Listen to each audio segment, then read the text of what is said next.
C'est un des secteurs les plus florissants en France. L'industrie de l'armement devrait même recruter d'ici peu des dizaines de milliers d'emplois.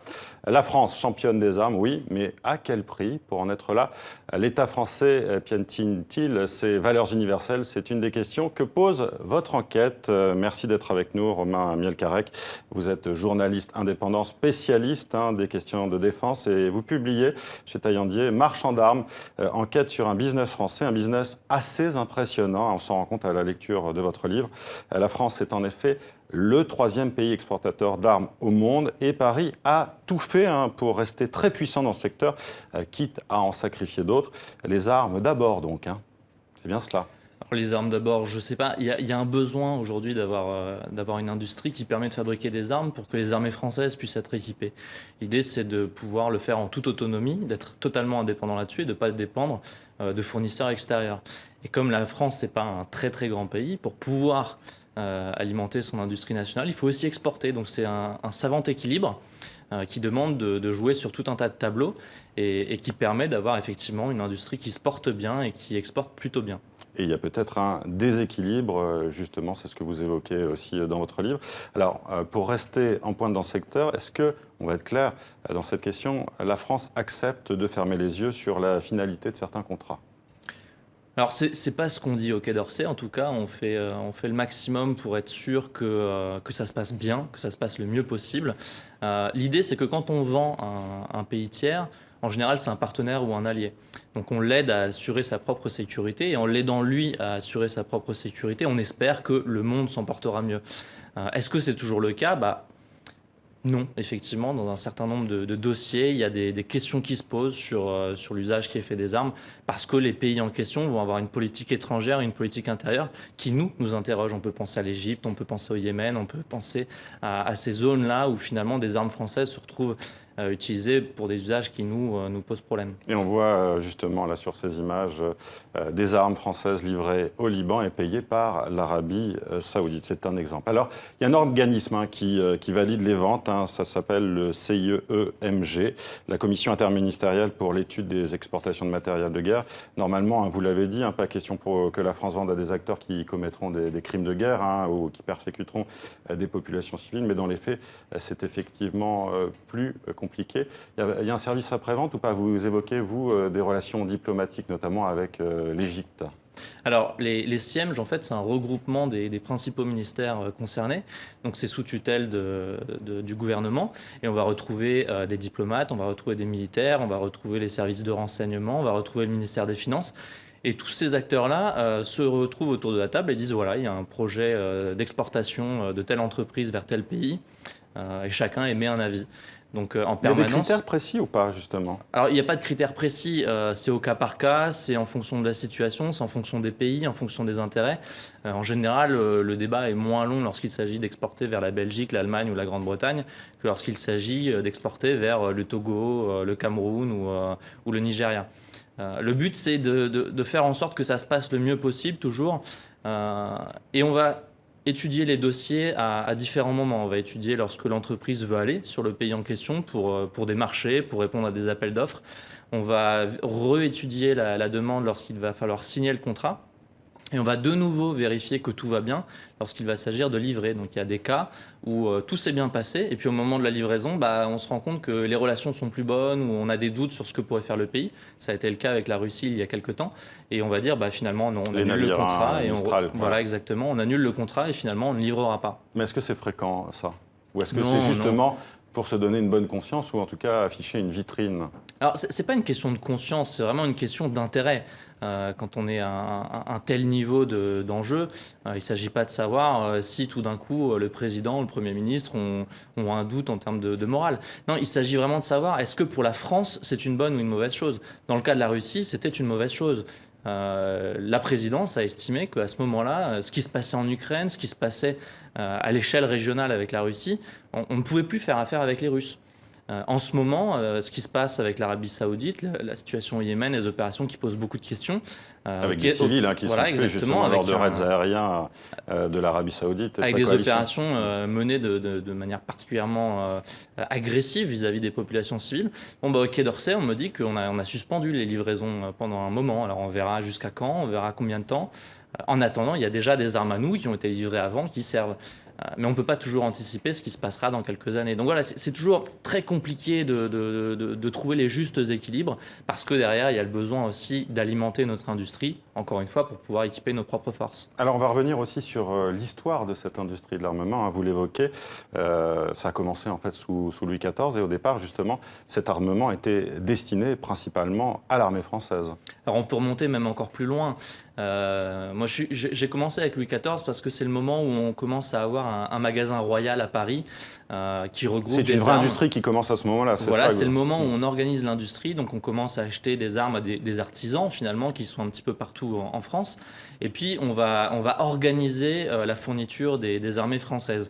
Et puis quand la monarchie tombe, les révolutionnaires vont prendre le relais et vont continuer à équiper les armées révolutionnaires.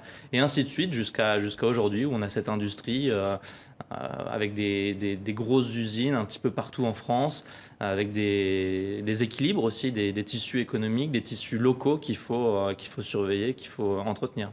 Et peut-être aussi une industrie avec certaines dérives, parce que, vous l'expliquez dans votre livre, l'État français a une participation dans la plupart des gros groupes d'armement français, mais on dirait qu'il n'a pas vraiment son mot à dire en termes de stratégie. Alors, il a son mot à dire. Ce qui a été révélé il y a quelques années par un rapport de la Cour des comptes, c'est que les représentants de l'État qui siègent dans les conseils d'administration d'un certain nombre de ces grandes entreprises, lorsqu'ils posent des questions, lorsqu'ils soulèvent des inquiétudes, peut-être qu'on ne leur répond pas toujours aussi rapidement et avec autant d'écoute qu'on pourrait l'espérer. On a l'impression que l'État, ses élus et aussi les militaires se sont quand même mis au service de grands groupes français de l'armement. C'est le cas, non ? Alors au service, non. Il y a des relations, il y a des interactions. Ce qui est intéressant, c'est de voir que c'est une question qui concerne l'ensemble de la population. La France aujourd'hui est un grand fabricant et un grand exportateur d'armement. Ce qui veut dire aussi des bassins d'emploi très importants. Exactement, 165 000 personnes en France. Et pourtant, on s'y intéresse assez peu. Si on regarde les parlementaires qui surveillent ces questions-là, ce sont des parlementaires qui ont dans leur circonscription soit une grosse usine d'armement, soit une grosse caserne militaire. Mais finalement, au-delà de ces gens-là, qui du coup sont intéressés par le sujet, il y a assez peu de gens qui posent des questions, qui surveillent, qui vérifient et qui du coup pourraient poser des questions qui fâchent. On a l'impression que ça n'intéresse pas du tout le grand public. Ah non, le grand public, il se sent assez peu concerné. Et de ce que m'ont dit les ONG qui travaillent sur le sujet, les gens ont souvent finalement le sentiment qu'ils n'ont pas grand-chose à dire et à faire. Moi, je pense qu'il y a un vrai manque de connaissance de l'importance de ces enjeux-là, du nombre de militaires en France, des opérations qu'on mène, du nombre d'usines. Alors encore une fois, moi, il ne s'agit pas de dire c'est bien ou c'est mal, c'est pas mon sujet. Ce qui est intéressant, c'est la place que ça occupe. Oui, et puis vous dites qu'il faut être précis. Par exemple, quand on annonce justement des contrats mirobolants en termes d'argent, justement quand on l'écoute, et même les journalistes qui sont généralistes, pas spécialistes de la défense comme vous, voilà, on a l'impression par exemple que tout cet argent de ces contrats, ça va être des retombées pour la France et les Français. Ce n'est pas forcément le cas. Non, c'est beaucoup plus compliqué que ça. À chaque fois, il y a un piège qui est l'annonce de la signature d'un contrat, d'un grand contrat. Et ce qui est extrêmement difficile, c'est de savoir dans ce contrat quelles vont être les retombées en France et quelles vont être les retombées dans les pays concernés. En général, on va fabriquer une partie des équipements sur place. En échange des contrats, on va apporter un certain nombre de technologies, de savoir-faire. On va former des ingénieurs, des techniciens. Parfois, on va même construire des infrastructures sur place, des routes, des ponts, etc. Pour finalement dire, on ne fait pas que des armes, mais on participe à aider le pays à s'élever. Et parfois, on paye aussi des commissions. C'est aussi cette opacité autour de ces contrats militaires que vous décrivez à un moment dans votre livre. Vous évoquez notamment le franco-libanais Ziad Takieddine. Il y a toujours ce parfum sulfureux quand même autour de ces contrats, et notamment en termes de monde politique et militaire. Il y a quand même un grand mélange, on a l'impression. Alors, il y a eu énormément de mélanges par le passé. C'est dur de savoir si c'est encore le cas aujourd'hui. Ce qui est sûr, c'est qu'à l'échelle mondiale, le marché de l'armement reste extrêmement opaque. malgré les efforts, malgré les traités internationaux qui ont été signés notamment par la France pour aller vers plus de transparence, ça reste marqué par le secret et c'est normal. On ne peut pas dire comment on vend, à qui on vend, et puis parfois les pays veulent être assez discrets sur ce qu'eux ils ont comme moyens militaires. Parce que si eux disent ce qu'ils font, le pays d'à côté pourrait en savoir un peu plus et adapter sa stratégie. Moi, ce qu'on m'a dit, c'est aujourd'hui on fait beaucoup mieux qu'avant. Mais on m'a quand même lâché que de temps en temps, sur certains petits contrats où c'est pas trop risqué d'accepter ce genre de magouille, on continue de le tolérer. Est-ce qu'on peut imaginer, avec la nouvelle présidence en France, avec Emmanuel Macron, plus de transparence? Est-ce que c'est un sujet qui l'intéresse? Ou est-ce qu'il va faire comme ses prédécesseurs, à votre avis? Le sujet l'intéresse forcément, ne serait-ce que du fait du poids économique et industriel de cette industrie. Est-ce qu'il ira vers plus de transparence? La France fait déjà partie des pays qui font beaucoup d'efforts, donc c'est peu probable. Mais il a montré qu'il était capable de tenir tête aux industriels, notamment sur le budget national. Les 850 millions qui ont été annoncés en moins là, sur le budget équipement de l'armée française, ça montre qu'en tout cas, il ne va pas leur obéir au doigt et à l'œil. Aujourd'hui, la France est quasiment indépendante en termes d'armement, mais pas totalement. Est-ce que c'est une inquiétude aussi en termes de souveraineté d'avoir le maximum de technologie? C'est comme ça aussi que c'est justifié, justement, toutes ces recherches technologiques et scientifiques dans l'armée? Alors, une inquiétude peut-être pas. Au ministère de la Défense, on estime qu'entre 95 et 98% de l'équipement des forces militaires françaises est fabriqué en France. Donc c'est plutôt positif. La question, c'est les 3 à 5% qui restent. Le dossier qui continue de beaucoup inquiéter, c'est celui des drones de renseignement, les drones volants de renseignement, où là, on achète actuellement aux Américains, et où effectivement, si demain, pour une raison X ou Y, il y avait une grosse crise internationale et que la France et les États-Unis avaient une rupture importante de dialogue, on peut imaginer, c'est arrivé en 2003 avec l'Irak. Dans ce cas-là, qu'est-ce qu'on fait? On n'est plus capable d'entretenir les drones en question, on n'est pas capable de changer les pièces de rechange. Donc, qu'est-ce qui se passe? Ça veut dire que potentiellement, dans le cas d'une crise comme celle-là, on pourrait être aveugle au Sahel, par exemple.